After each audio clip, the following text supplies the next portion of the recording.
Hey everyone, you're watching Conversations in Pop Culture, and I'm your host, Andrew Davis, and this episode is brought to you by my sponsor, which is my very own t-shirt that is available on Redbubble, making fun of Fallout, Amuro Ray, Taco Bell, Gundam, and the most interesting man in the world. It is available in 16 colors and in a mini skirt, so if you so choose, you could buy it in any which way you want. I don't know, if somebody wants to put this on a mini skirt, more power to you. I approve of that message. And I'm not going to bore everybody else with my sponsors here and the rest of them, because I have with me legendary voice actor Steve Stanley. So welcome to the show. Hey-o, what's up? Staley. Staley. But I've been getting called Stanley my whole life. Don't worry, it always happens. It's Staley, everybody. It always happens. Staley. I should have asked before. But no, it always happens. I am super excited because you have a bunch of roles, and we're going to be talking about 6 franchises at the most here that you have been part of. And before we really get into all of those franchises, you've been doing this forever. So how did you get into voice acting?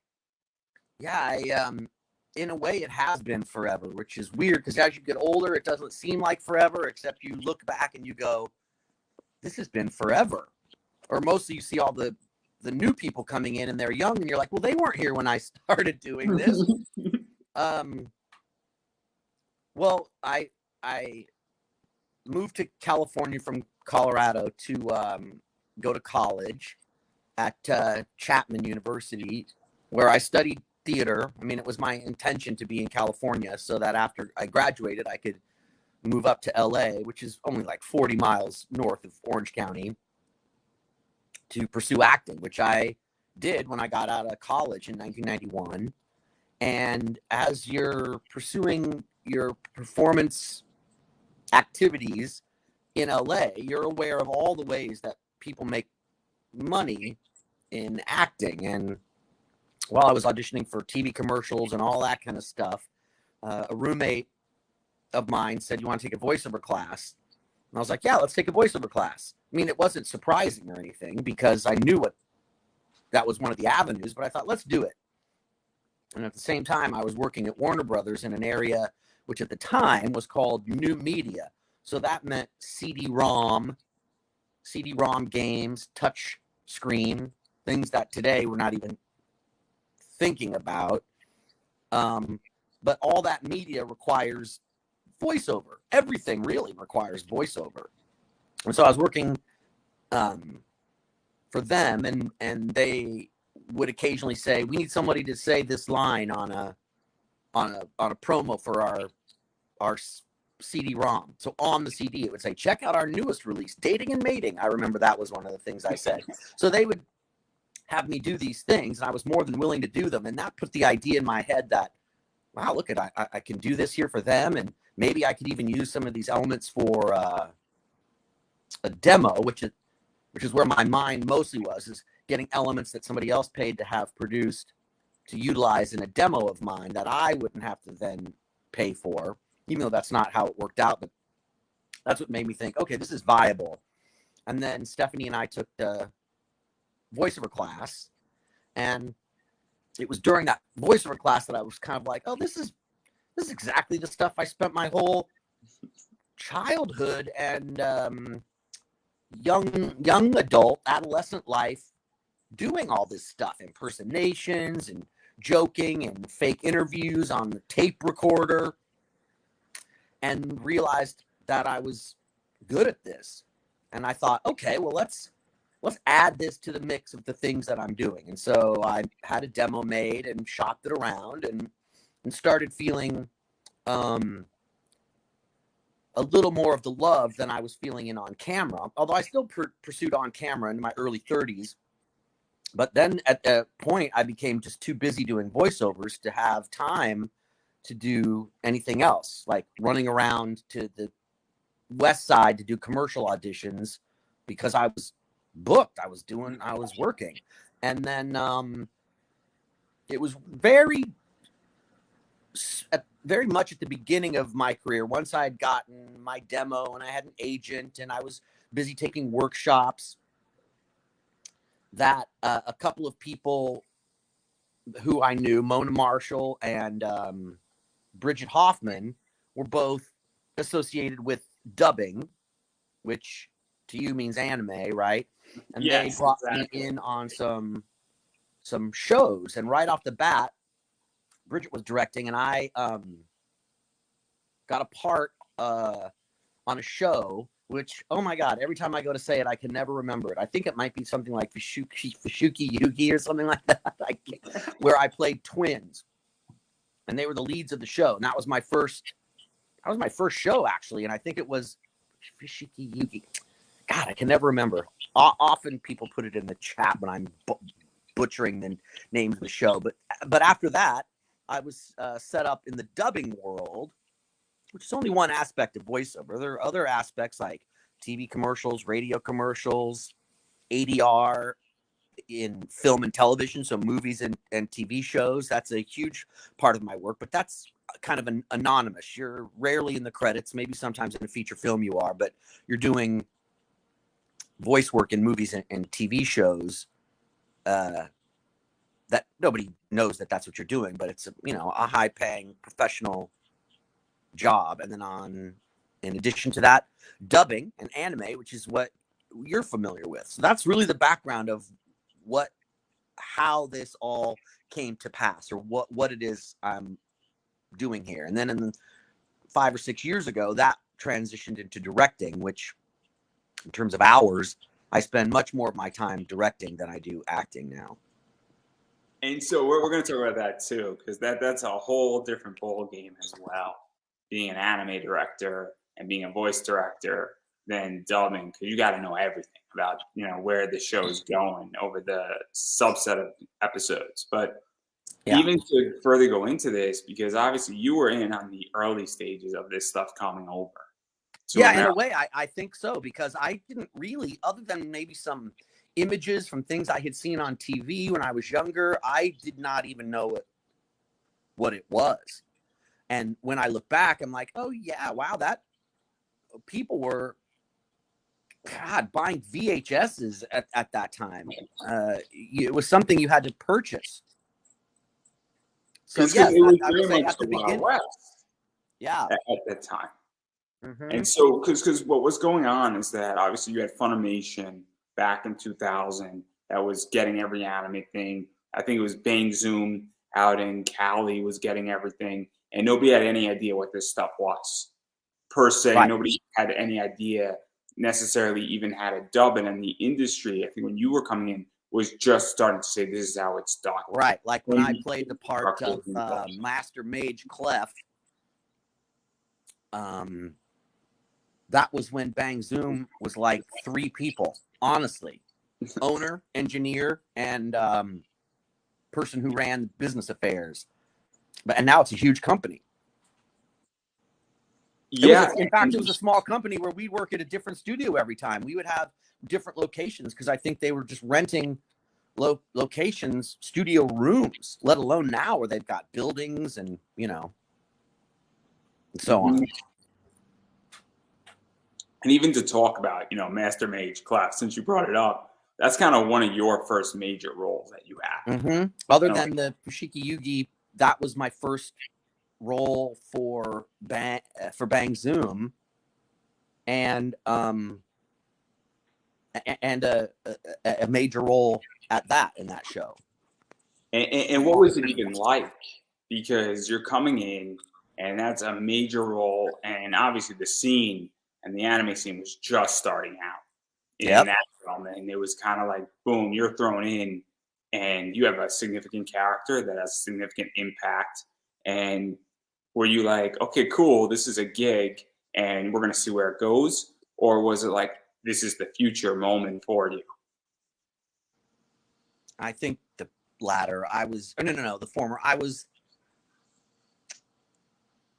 putting it in a more day-to-day context. It was more like when and where. This is what we're doing. This is when we need you to be there. And then you get there, and there's like, and here's what we need you to do. So it's more about in that actual moment. Here's the line you have to say. Here's the space it has to fit in, and doing the work in the moment. So as far as your question, I never really thought about it beyond that. I mean, I kept my relationships up because that's what you have to do in business to get work. So I saw it as the job for that day, because I had a job the next day I had to think about it, and I had auditions I had to do. And so it's more in the moment, delivering honest, fully evaluated line readings that match the moment. And the rest is the providence of the director, because they've got everybody else to worry about. So no, I was not thinking about it beyond that in any other way than just let's do what needs to be done here in the moment. And then obviously around the same time, there were some other things that were going on. Heat Guy Jay was around. That's a few years later, but yes, from where we sit now, that was a long time ago. Heat Guy came along a few years later, and that was a big deal at the time because it was going to be on MTV. And as I've said many times in many interviews, that's at least on the top 3 of my favorite shows that I've ever been in. I loved that show. I thought it looked really cool. I got to admit, I haven't revisited it, so I don't honestly really remember what it was about. It's a ridiculous show. It really is, and it's just like so out there for me, and it's just so enjoyable to watch. Though I love that show. I was just recently watching it, maybe like 3 or 4 months ago, and it's just like, how is this even on MTV, and how does nobody know this show? It's so weird.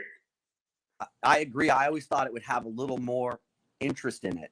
But mostly I remember on that show being struck by the visuals, how cool I thought it looked. And then, Bob Pappenbrook being so fantastic as the robot. And I loved that show. And then speaking about iconic shows, and this is from my generation, is IGPX, where you were River. I also loved that show. And this is River, for those who don't remember. It's not the greatest image, but it's close enough. And then, since we like to talk about blondes on this show, this is Tenji Tenjo right now. And that's another crazy show that's just ridiculous. And I love Oh Great as an artist and as a manga guy, because he's the manga guy, and his work is just amazing. And both those shows are just really, really well done and very early in your career. Yeah, I remember thinking IGPX was fun because at the time it was the first anime that I had been in that was like real life, not a whacked out fantasy. If that even makes sense. I guess it makes sense. Yeah. IGPX felt like it was like, oh, okay, this is going to be the future in a lot of ways. And it was almost like Formula One with mecha robots. And it was awesome to that degree. And also, I like the idea that the rivalries actually felt like they meant something. Yeah, it had a lot going on. And I won't lie, it was cool because, Haley Joel was on that show, Mark Hamill. Like, it was cool at the time in that regard. I remember going in and signing posters one time, and I walked in the room and there was a guy already signing, and I went in to sign, and he looked up and he's like, "Oh, hey." And I'm like, "Oh, hey, I'm Steve. I'm on the show." And he's like, "Hey, Steve, Mark Hamill, nice to meet you." And I remember going back out to my car after that, and I almost started crying. I was like, "Oh my God, I got to call all my friends." So what is that like? Because one of the things that's happened in voice acting lately is all these celebrities to some degree have come in. And I know Michael B. Jordan is with Rooster Teeth doing Genlock. And then there's other celebrities also on Genlock. And I use Genlock as an example. And then all these people are now saying, hey, I want to do voice acting, whether that's big movies or even coming into some roles in that regard and being part of shows and being part of cartoons and anime. And what is that like? Because you never know when somebody's going to get on a show, per se, in this space. And so what is that like? Started like 20 years ago. And for the most part, celebrities doing voiceover exists in a world by itself, meaning it's not like those projects would exist outside of celebrities doing voiceover. Does that make sense? They're doing projects that were intended for famous people to be part of it as the cell. Like that's that was the intention from the beginning. It's not like they have taken jobs away that I would otherwise book or anybody else. Excuse me. The whole point was to have celebrities do it. So it hasn't, I could look at it like it's affected, but it really hasn't. It's just been a way to make that genre more accessible to people. It's what sells tickets and interest.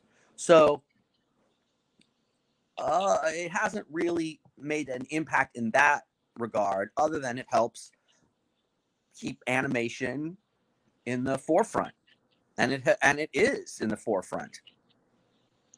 Yeah, and even to go into that as well, because one of the things that happened to me is that I'm 29. So I remember being made fun of in, elementary school and middle school for being an anime weeaboo, for lack of a better word. And now it's cool to be into anime. And it's cool to be into all this stuff that I've been through my entire childhood. I would say it's mainstream. It's not even secondary. Before it was secondary, right? When everybody had to buy DVDs and all that. I don't think of it as secondary. I mean, it's a tab. It's a tab on all of the streamers. And so what is that like for you? Because now and I know you do cons and things of that nature. And what is that like for you, though? Because you're getting people from all walks of life coming up to your booth when you sign. And well, the truth is, I really don't do cons. I did one a few years ago, had fun at it, but other than that, I haven't done any. And I don't know why. It's not like I have anything against it. I think it's because I would rather be sitting here on my couch right now on this Saturday than having to fly out yesterday to go somewhere and work this weekend.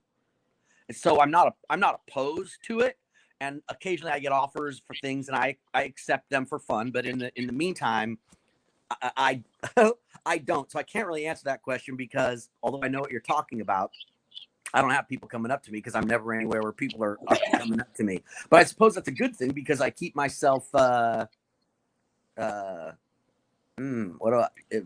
unavailable. I don't know. Do you know what I mean? Like you're in high demand. High demand is the word. Yeah. Let's look at it like that. I'm extremely exclusive. So I do want to dive into some of the franchise stuff that you've done. And one of the things, obviously, that I am is I'm a huge Gundam fan. And you are, and there's a few people who have the title of Mr. Gundam, for lack of a better word here. And you've really done a lot of stuff with Gundam. You were in the 08th MS team. I think you were Shiro. Amada, I think. Shiro Amada. And so this is what Shiro looks like. And, somewhat Top Gun-esque is a good way to put the 08th MS team. Yeah. And so what was this like? Because that's a great and brilliant anime. It is. I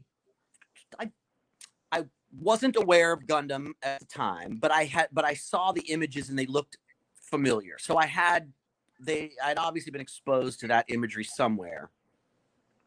But of course, whenever I did MS8, I don't know, that was like maybe 1998.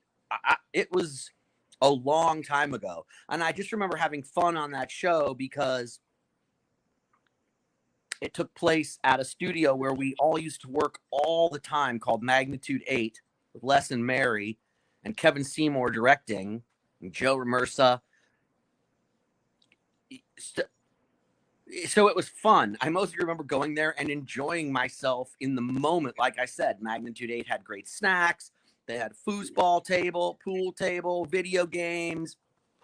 Like it was fun going up to Magnitude. And I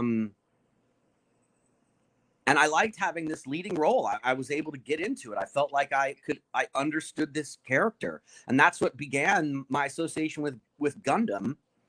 And at least from my perspective, me being taking part in many different Gundams is more coincidence than it is design, but who knows? Yeah, and even to go into this, because obviously Gundam, and I don't know how familiar you are with Gundam, but they have made a commitment now, Sunrise, to do the next 100 years from 93 to 193.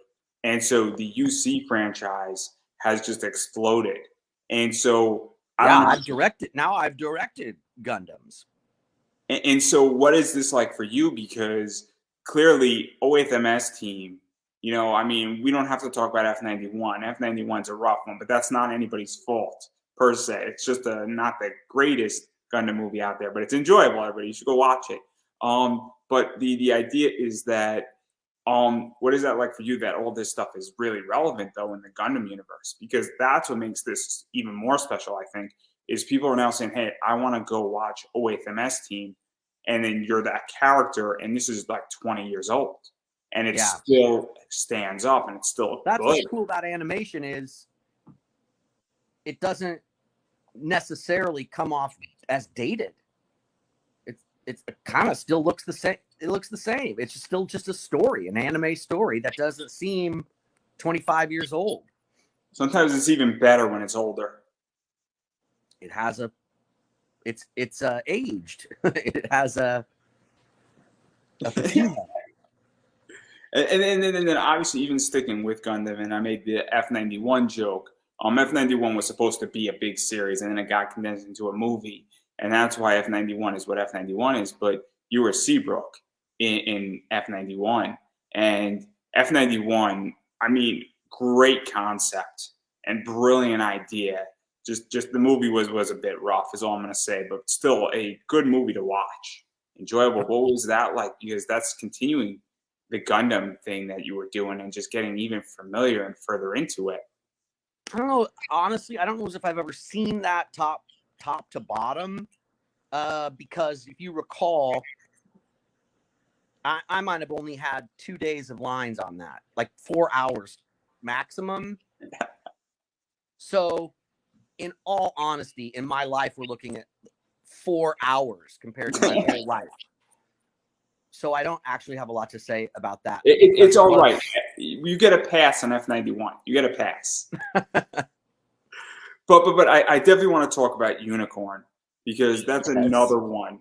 And Unicorn, that's more recent. I mean, in a way, more recent. When I close my eyes, I'm like, okay, by more recent, you mean 2008 or whatever it was. But Unicorn is also very relevant right now as well in the entire Gundam world. And Unicorn, from my understanding, was actually voiced very cool, because it was being voiced, I think, in America at the same time it was being voiced in Japan. And so there was no reference to go off of, from my understanding, in Unicorn.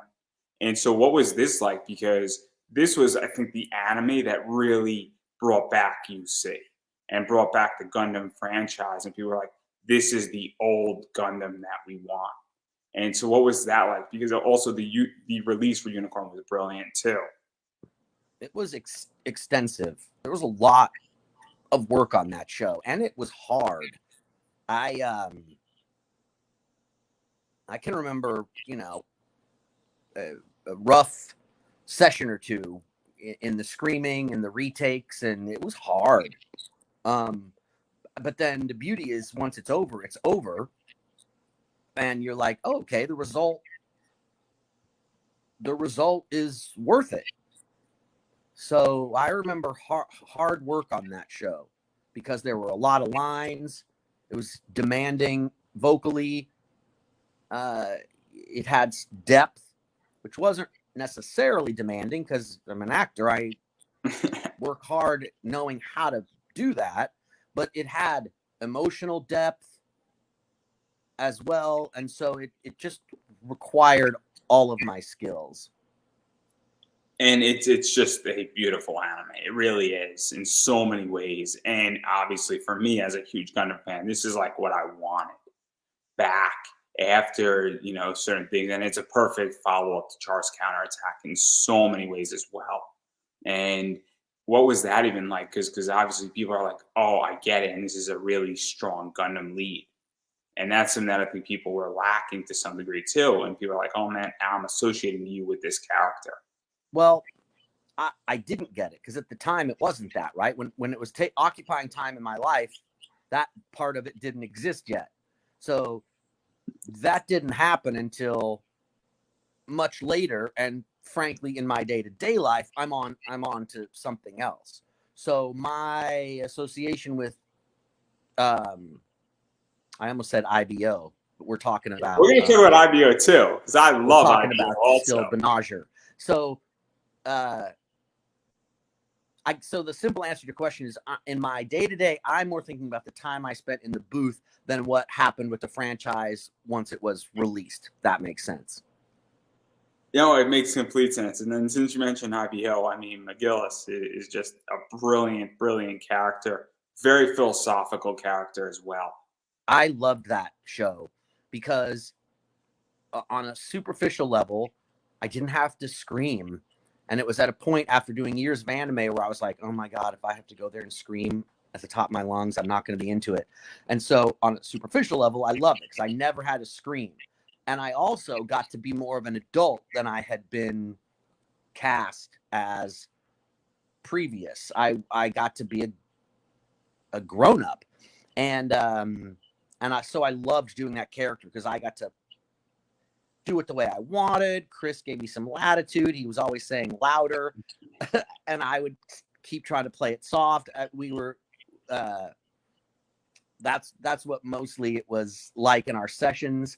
And in some ways, I felt like I got to do what I wanted, and ultimately, I loved that character. It was fun doing that. And even to talk about this, because I think this is something that is actually sort of not known when people watch anime, is that you can really strain and mess up your voice. Everybody has screaming and be like, oh my God, my throat is so sore. But if you have a character that is constantly screaming, you're going to blow out your vocal cords or damage your vocal cords. And you're not going to be able to. I try to be in directing because coming from acting, I'm very sensitive about that screaming. Like I'm always right before a scream, I'm like, okay, let's watch that again so that you can really plan out what you're going to do. I never had anybody say that to me, but then you waste take one because you're not really tuned into the timing. I hate having to say, we need to do that again. It was 10 frames short. So I say, let's look at that again when you really think about what you're going to do, because I don't want to waste screaming. There's a saying in wrestling that you have a bump card, and a bump is a really hard fall and you might only get 10 or 15 of them, and then your career is over. And I'm not saying if you're screaming, you have to scream again, but if you go through enough of those, and feel free to correct me if I'm wrong, there's going to get a point where if you're screaming every day in anime, you're going to destroy your voice faster than it depends, but it's not good. But it's also your job, and there's a lot of things to be taken care of. That's why I do my part as a director to not blow out people on screaming. And then even if I'm looking to correct nuance. And then obviously, and then even talk about shifting over to directing in Gundam, because that's a whole different ballgame also. What is that like to really be able to direct in different animes and also put the directing hat on? Because and I think most directors and voice directors have done voice acting, but I think there's some that haven't, just naturally. And so what is that like for you, knowing? Well, I'm sure familiar with it. I can't.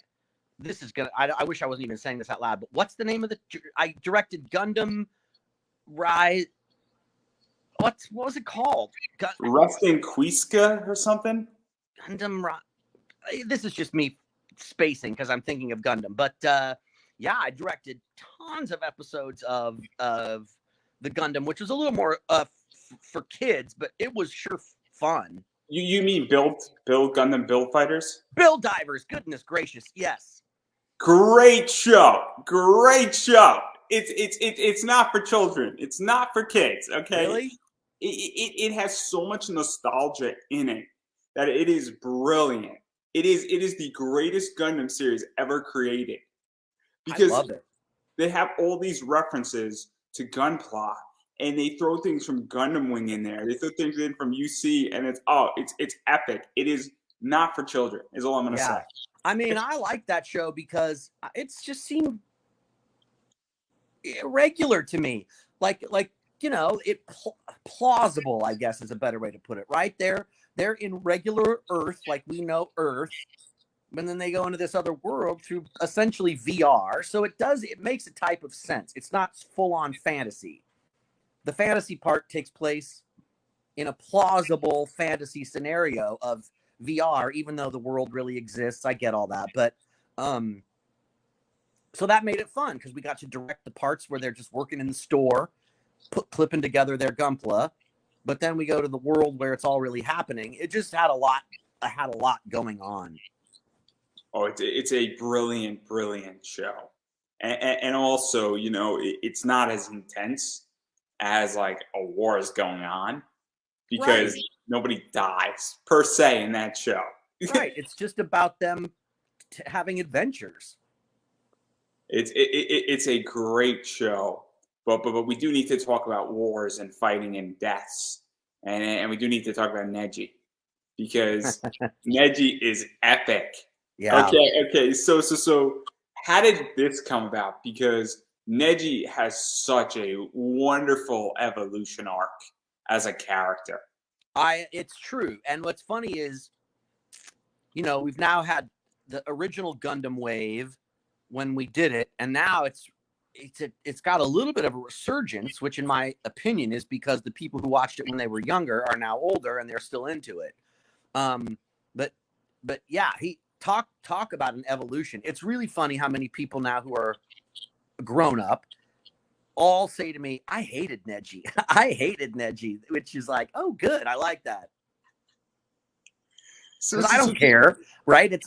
I don't care what their feelings were. It means that the character, you were supposed to not like him.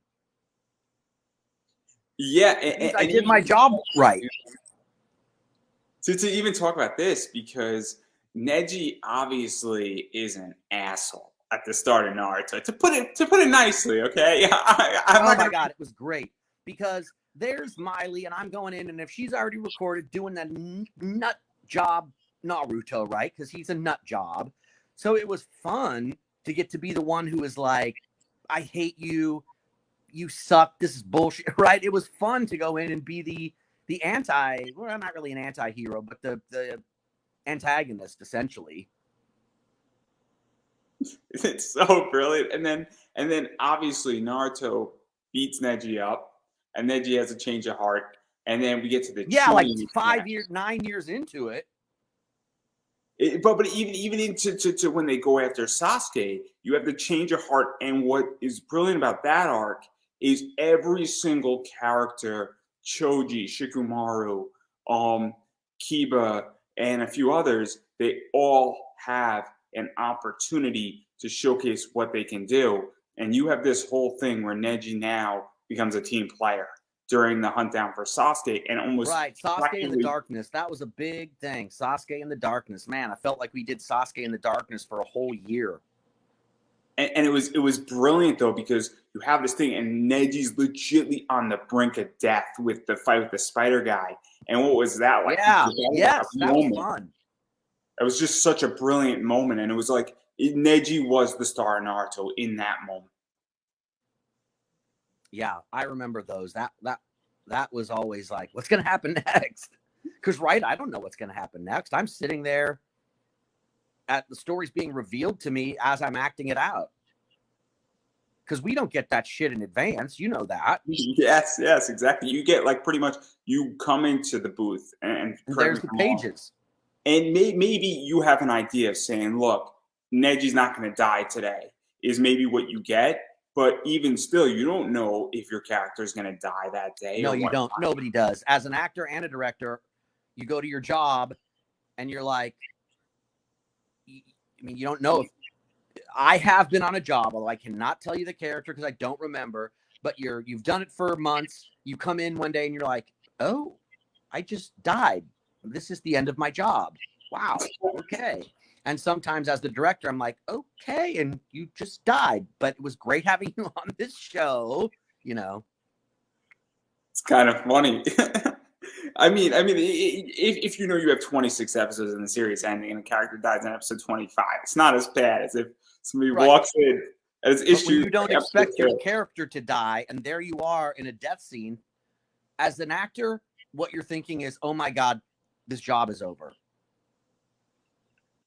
And then obviously going even forward, because Neji does die. Spoiler alert! Sorry if you haven't seen, Naruto. Which is, in a way, is an example. Neji died clear up at the end, essentially, right? I mean, the show was almost over by the time I died. But he died in such a great way, though. He was like protecting Naruto, and he was fighting for Naruto. Oh, it was epic, and it was just so impactful. And what was that like too? And also, Neji is mentioned in other Naruto things, and Neji is obviously paid tribute. Oh my God, it's anime. So after that many years, when I died, even then I was like, I'm still in this. Like, I still kept going to work as much after I died as before, because there were flashbacks, there were spin-offs, video games, but doing the death, that was fun. It was taxing as motherfucker, though. It was hard, but at the same time, I was able to take it seriously, because after that many years, I appreciated more what it was about. And I think I'm confusing two shows, but I feel like Jamie directed the Neji's death. I don't know what that doesn't necessarily mean anything outside of our world, but I know Jamie Simone. Yeah, Simone. In which Jamie plays what, Akamaru, or does he play Kiba? Not that I know of. No, he's the owner of the studio. I think he plays Kiba's dog. And he might just for fun. Yeah. But I know the name. That's why. Forever, right? He's a big name. I think he might have directed my death, and it was always a big deal when Jamie would be directing, just because he was the owner of the studio and he's the one everyone looked up to. And but Neji's death was fun because it was like delicious. You know what I mean? I gotta really go for it. And then obviously with Naruto, and one of the cool things about Naruto and even a bit of Boruto is that obviously there's flashbacks, there's always references, there's always voices that need to be done. And Naruto, I've only been on Boruto maybe once or twice as Neji, but I have been on it. It's the gift that keeps giving. And then really where I think the Naruto gift is in two things, where there's Rock Lee and Friends, and that spinoff. And that's just fun to Oh my watch. God. Talk about like candy. That was so fun. Ryan directed that. I don't want to say we didn't take it seriously, but it was you could go have fun doing it, because I was always getting to be Neji at his most irascible. It was it was a jokey show. It was just fun to go do those sessions, because I didn't feel I had to be particularly serious, and then to make it good. Because it was supposed to be fun. It was supposed to be a break from the norm, but still be Naruto-esque, for lack of a better word. Yeah, and be fun. It was also on that show. Remember, this is years ago, and no one is going to believe this when I say it. It wasn't until that show that I realized that Danielle Judovitz played, what's her name? Tenten? Yes. Because I know Danielle from looping, from TV shows and movies. So we'd known each other for years, but dubbing never came up between us, really. And so we were on Rock Lee, and I find out that it's Danielle, and I was like, you mean we've been doing this for like 12 years, and I did not know that it was Danielle? I couldn't believe it. Because like I said, I know her. We never talked about it, because, in dubbing, you're going in one at a time. Our paths never crossed. I didn't recognize her voice because she's doing a character. And it was just a big light bulb moment, sun coming out, where I was like, oh my God, it's me and Danielle. I had no idea. That's kind of funny. It's funny that I wouldn't know that. Even at the moment, I was like, I remember being in the studio that day over on what we would call the annex. No, not the annex, but the, Ventura. And sitting there thinking, how did I not know this all these years? But because it was Rock Lee, it was more obvious because it was the three of us, right? So Ryan told me that. It was like, how did I not know that? How stupid. But it's funny now. That's kind of I can't help but laugh because it seems so simple, and so it's the simple things that are the funniest. Right. But why would I know that? And honestly, I didn't recognize her voice because I'm talking to a woman who I know. But when she's not really doing a voice, but it's not her speaking voice, so it didn't. I didn't know. That's brilliant. And then the other thing that Naruto kept giving was the video games, and they're still giving the video games to some degree. And I think To people some degree, there hasn't been one in a while, but yes, the answer to that, yes. And so what is that like? Because that's something that I think people also don't understand is that, and I'm going to say something that may not be 100% true, but the idea is that voice acting, it's a job, and voice acting to pay your bills, there's a lot of things that you can do in voice acting, and video games help to do that, having a lot of gigs and things like that. And so this is just helpful. And when you get a video game gig, it is helpful. Well, because it pays more money. That and there's also more work. It just anytime you get more work, it's always good. And then whatever. Video games are hard because the demand on you is a little bit greater, right? That's a lot of efforts and hits. The work goes by fast. Like if it's to time, they'll play you a Japanese reference and you have to do take A, take B. We wait, they select, you move on. Next line, take A, take B. Like it's intense. It is unrelenting. There's no sitting around acting out a scene. It is all line reading, line reading, line reading. This is intense. This is intense. This is whispered. This is yelling. 1, 2, 3, 4 for 4 hours. It's tough. And also, isn't it the fact that sometimes you have to say the line 6 times and you have to say it differently because you have low health, you have super health, you're super maxed out. You use like a potion that changes your demeanor, and all of a sudden. To some degree, you're right. Yeah, mostly for effort sounds that it's a low, medium, and high in order to create a library of low, medium, and high. But you can sometimes have a list a page long of death 1, low, medium, high, death 2, low, medium, high, taking damage, low, medium, high, giving damage 1, 2, 3, jumping 1, 2, 3. It's a lot. Yeah, it's from I've been speaking to voice actors for over 10 years, and it is intense. And it is not a job I want to do because I like my voice the way it is.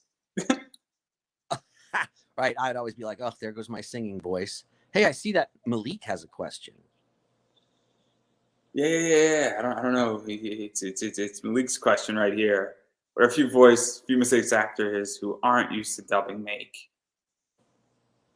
Not watching the mouth on the preview. Guess that answers Malik's question right there. But even going forward into Bleach, and then we're gonna end with like 2 more after that. But obviously Tōshirō, and I'm not gonna get the other part of that name. Tōshirō Hitsugaya. I wasn't gonna get it right either. Hisagi. Pretty much we went from ninjas to samurai. Right. That's what we've just done. For those who need a reference, this is how he looks. And he's the ice guy in Bleach. Yeah, Daigoren Hyoranmaru. He's a fun character. He's the exact opposite in Neji in so many ways. He's dark though, and he got a little more. He didn't have any the same internal conflict that Neji had. He was just, I don't know. I think of the captain as kind of a badass in his way. Oh, I love his character. Don't get me wrong. I think his character is fun. And then when he's like fighting, I mean, he's just like, I'm going to kill you. And that's the end of the discussion. There's no like discussion. And he's not like, he's a no nonsense captain, but he's also at least rational and he can think. You know, and he's skeptical. Like during the entire Aizen arc, he was skeptical of what was going on. Yeah. And still got some lighthearted moments. That was the whole subplot between him and Rangiku, which I got to be light You know, the humorous moments between them and the others. It had a lot. I don't want to say Bleach and Naruto overlap, but they kind of overlap in my mind. Like I keep talking about the day to day because they both took place at Studiopolis. Well, they both took place at Studiopolis. Like I had to drive to the same place. There's also a lot of the same cast crosses over. You know, Yeah. Derek Stephen Prince was on Bleach. Obviously, a lot of people from Naruto are on Bleach because you're in California and it's all relatively close. And so the same people who work and obviously the same directors. Right. It's the same studio. Yeah. The pool is similar. And so that's kind of what Bleach was in a lot of ways, was very similar, but it's also a whole different show. I mean, totally different. And also the things that it was Shonen Jump. And so it had the same, I guess, manga distribution company, which also helped. And it was also considered to be part of the big three, which is One Piece, Naruto, and Bleach. And so it was in those. And also a lot of this stuff was airing at the same time. I think Bleach was on before Naruto, or Naruto was on before Bleach on Toonami back in the day. So naturally, all of a sudden, and even like on Anime Mondays, Bleach and Naruto were on like within like an hour of each other. So yeah, a lot of similarities, at least as far as how it was being consumed. But I think so too. Yeah. But like Bleach, I mean, not like Bleach, like Naruto, Bleach is also a gift that just kept giving because it had a lot of movies, it had some video games, a lot of movies. And video games, not as many as Naruto, but video games. And that's why they overlap, because they both were just consistent jobs and they both had video games associated and so on. Bleach, I got to play 2 completely different parts, which was cool. I loved that. Mm-hmm. That doesn't happen a lot. Yeah, and it's just fun. And also you have like a memorable character. Everybody knows the Ice Captain. They might not know his name, but they know the Ice Captain. Yeah, because they can't say his name, but that's yeah. Since when is that not the case in anime? And that's one of the cool things about your career in a lot of ways. And look, you have a bunch of roles that people don't remember, but you have a bunch of them that they do. Neji, obviously, you know, the Ice Captain, whose name I just can't say. I'm going to fail, and I would rather not embarrass myself today any further. But what is that like? Because when you do get those roles and people know Neji, I mean, I was joking with a bunch of people on Twitter and people were saying, you can't have him on, he's dead. And I just thought it was a very funny joke on Twitter that my friend made, but everybody knows who Neji is. Everybody knows who the Ice Captain is. Everybody knows a variety of other characters that you've done. People like Hitsugaya. And then everyone's always telling me I hated Neji. I know I said that already, but that's what's so cool about that. And then the final voice role, maybe that we're going to talk about it as far as, I guess, traditional anime and from across the sea on the West Coast is Sailor Moon, and I think you did Rebius. And I probably got the name wrong, but what was cool? Crimson Rubius. Crimson and Rubius. Susie directed that. One time, this was just after, I don't know, one day of work, I came in and I was like, wait, now what line are we at? Aren't I playing Crispin Rubens? And so every session after that, we would joke about my character, Crispin Rubens, because it was, well, now I can't remember the name I just said, but Rubius is what we would call him, but Crimson Rubius, and I was like Crispin Rubens. So we had a great joke for all of that time about Crispin Rubens, and it was fun to be part of Sailor Moon, especially getting to play a juicy character like that, even though the truth is he wasn't in it a ton, but he was juicy, and that's the part that's fun. Yeah, and even going further into this, because I think that Viz redubbed the regular first Sailor Moon, and then they also did Crystal at the same time or right after. And what was that like, getting to do both of those things? Because it gave people a choice on what they wanted to watch. And it kept it consistent, which I think is nice too. Honestly, I know what you're talking about, but I have no personal recollection of that being a thing for me. I remember that going to work. I remember being told that, but I don't that didn't impact me personally or in terms of the work. So I don't have a real response to that, but I know what you're talking about. Oh, I just like when companies keep consistency. It's kind of like when a company keeps the same character in the video game to me, and then it's in the anime. It just solidifies the point. And I think it's the right move versus the wrong move, because it would be really weird if I'm playing a video game in Bleach or Naruto and you're not Neji. You know what I mean? And for me, it's just, and I know that you answered, but that's just my personal preference. Anytime a company can keep consistency, it's always better for the fan. Yeah. I get a lot of stuff, even though I don't know anything about this, so we don't need to talk about it, about the new Bleach, and everyone asking, will you guys be in it? The truth is, I don't know. You don't ever know anything as an actor until the phone rings, but consistency, it will be interesting to see how that happens. And I don't even know anything about the new Bleach. I know nothing about what's going on with Bleach. I don't know anything about the new Bleach. So you're lost with me. I don't think about it. Yeah, I don't know anything about it. I just know from what people ask me.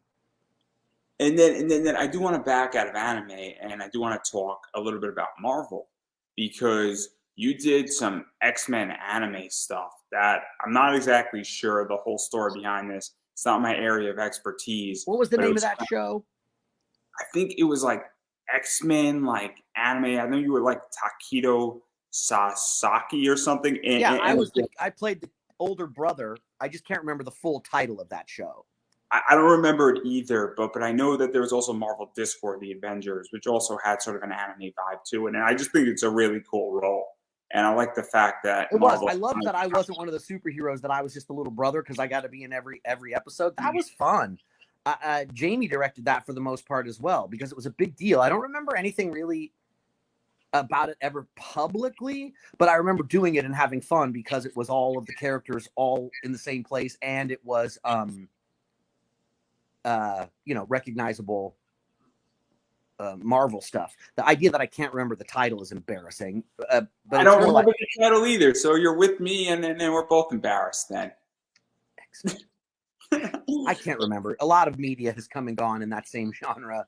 Of course, the second I saw it, I'd be like, that's what it is. I don't have it at the top of my mind. But that, I like being that the innocent older brother working with all the superheroes. That was a cute show. I liked that show. I just like the name of it for me.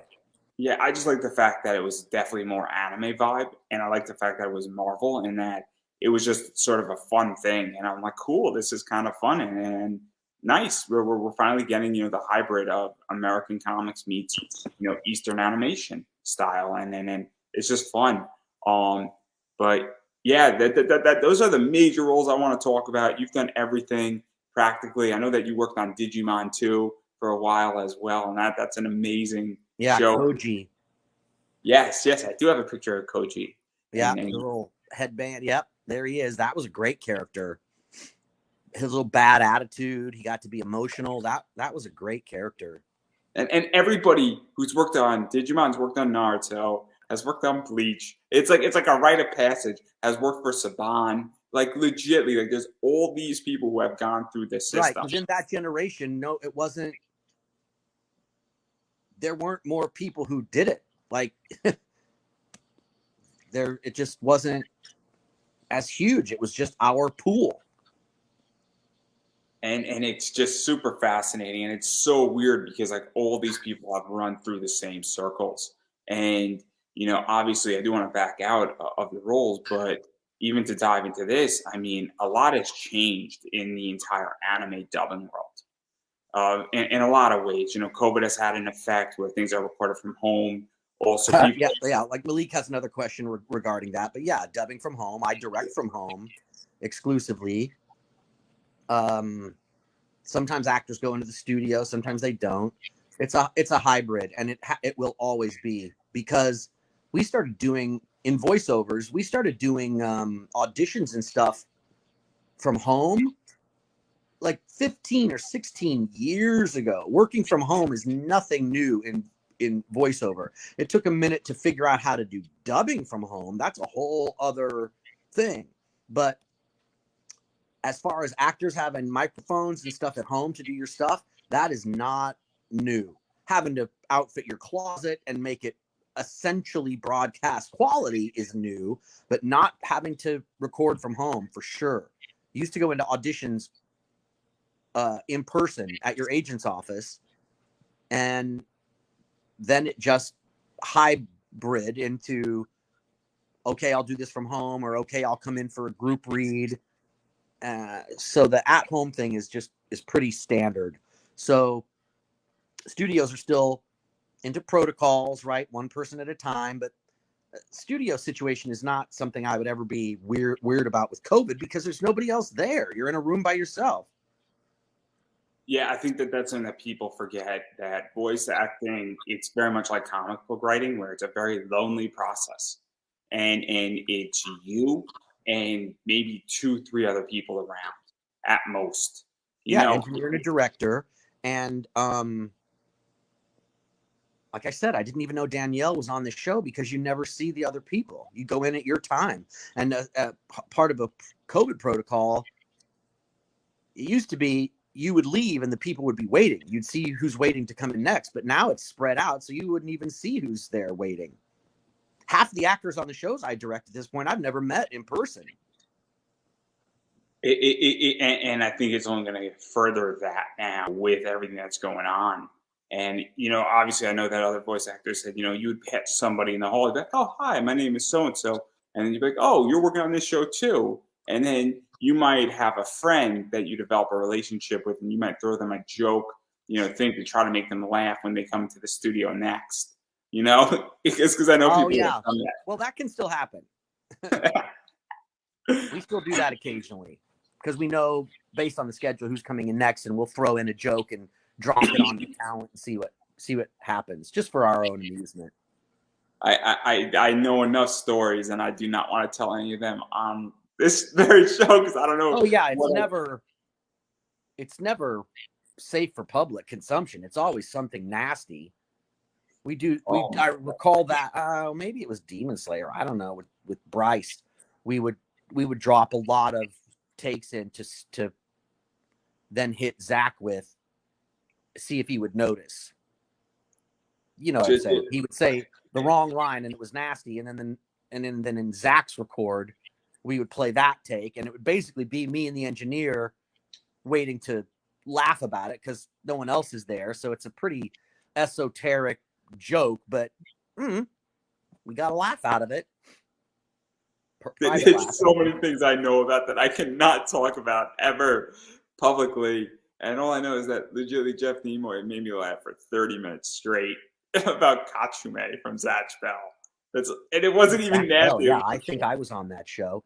And yeah, Jeff definitely with the joking.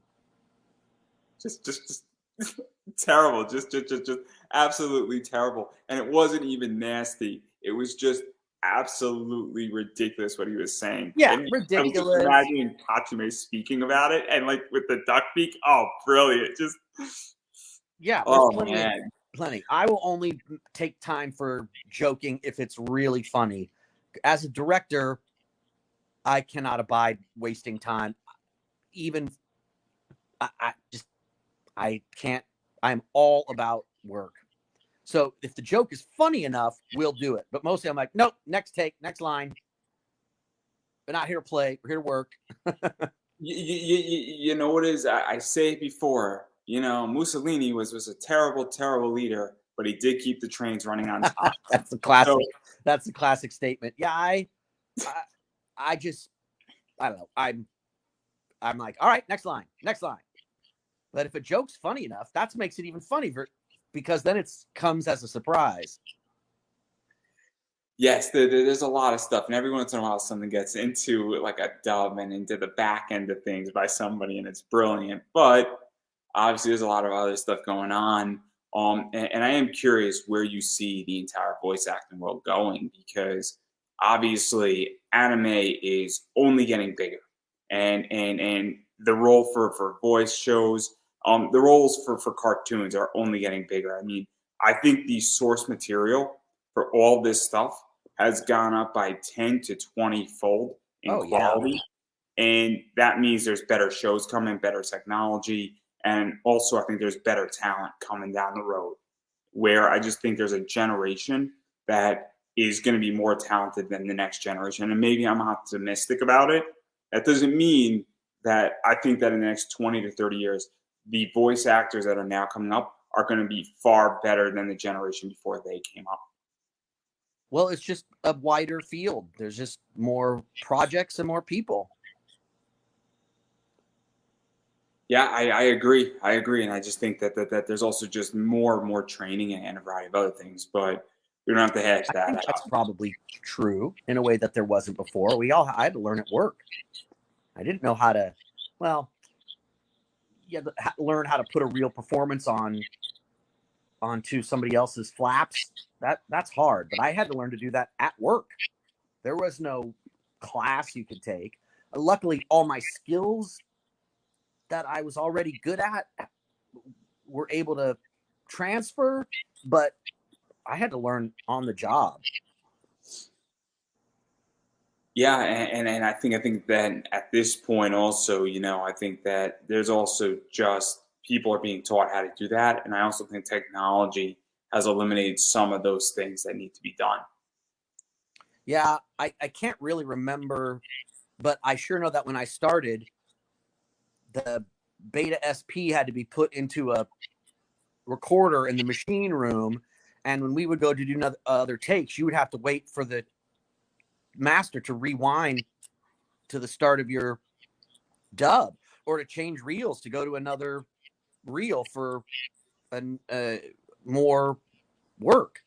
And now, once digital came in, you hit one button and it goes back to the beginning of the take. I can't even really remember what it was like with the Beta SP, other than watching it rewind to do another take. And then I don't even know if this is the 3 beep system or even before. Yeah, the it was still, that's ADR is the same as it ever was, but the technology that makes it happen is digital instead of analog, and so that helped it to be more efficient because there's no rewinding. Yeah, there's no machine room, but you have to. All your resources are in a computer, and that causes its own problems. But yeah, like when the internet goes down, or crashing, or Pro Tools, or Studio Mysteries, right? Bugs. Yes. So it all works out to be the same one way or the other. It's half a dozen of one or half a dozen of the other. But yeah, obviously, and this is all massively technical, and I am not qualified to answer any technical question on directing. I am not a voice actor. I am not a director. You are a voice actor and a director. But again, there's also a bunch of people who teach this, and you can take a bunch of people's classes, whether virtually, online, whatnot. And obviously, I'm just going to say this, and feel free to correct me again. If you want to actually learn this skill, you need to do a lot of research before you take anybody's class. And more importantly, once you do your research, you then need to say, hey, do I really want to go down this path? And you actually need to make a fair determination on those positions and say, what does this career actually look like? And how am I going to support myself? Because those are great questions. And so obviously, that's something that you got to keep in the back of your head. If you really are watching this and seeing this, I recommend doing a lot of research and a lot of thinking before you embark on this journey. Not saying you shouldn't do it, because I think you're doing great with it. I love Neji. I love Sword Guy. I love your Gundam work. And if you do what you love, you're not working, but you also need to be an adult, I feel. And that's something that I think people need to hear sometimes. There are a lot of great books to read that give an introduction to what this is all about, and then people who want to pursue their dreams, whatever that means. Yeah, no, I agree. I think that you should go for things, but I just think you should be informed. But on that note, we've been talking for a little over an hour, and I do want to give you a chance to self-promote yourself, because that's why we're here. This is a gigantic shell of everything that you've done in your life. So where can people find you, support you, hit you up on social media, bother you, not bother you? Yeah, you can bother me on Instagram. I don't post a lot on Instagram. I am on Twitter, but I find that Twitter is my political space where I vent. So if you're not interested in that, I I'll go back and forth with anime things on Twitter because there's a lot of people follow me there, but it's my venting space. But Instagram, and then this is I have something in the works with Blackjack Anime in Miami for an appearance for signing at an opening of the not an opening, but at their store. That's just all in the works as of even today. So that's something that'll probably happen at end of August and September if you're in Miami. And other than that, man, keep watching. Watch Demon Slayer. Watch Rising of the Shield Hero. All those shows. Great show. Irregular at Magical High School. Great show, Rise of the Shield Hero. Great show. And Demon Slayer and a bittersweet show at this point because, of course, as you well know, we lost Billy last week, and this show is season 2, the show that he was a star of, and so that's been intense working on that show for that reason. But Stephen Fu stepping into the breach honorably in honor, of Billy's life and his great work. It's a tough pill to swallow, to say the least. There aren't words even right now. It's too real life is hard. Yeah, it's a big loss. It really is, and it's upsetting to say the least. But I don't want to speak beyond that. And obviously, everybody's got to mourn their way, and much respect to Billy's family and for sure work. For sure. But nevertheless, Rising of the Shield Hero is part of his legacy and the transition that has occurred, and so more power to it. And everybody should go rewatch the first season and the second season in honor of him. Absolutely. It will be time well spent. I promise you that. And on that note, I think that is a perfect ending to the show. I'm going to give you the final word, though, before we all peace out. Right on. Well, thank you, Andrew, for having me. Again, a delightful apology for me gardening through our last It's all right. It's not a big deal. I wish you could have had a video when I was out there clipping my flowers going, oh, my God, I was going to clip flowers until it was time to do the interview, which I have just worked all the way through. But, hey, it gave us a good story. And thank you. And thanks, everybody else, for watching and staying interested. Keep it up. Tune in. And thank you so much. Well, that is a perfect way how to end this show, everybody. And we will catch you in the next one. Peace. Definitely.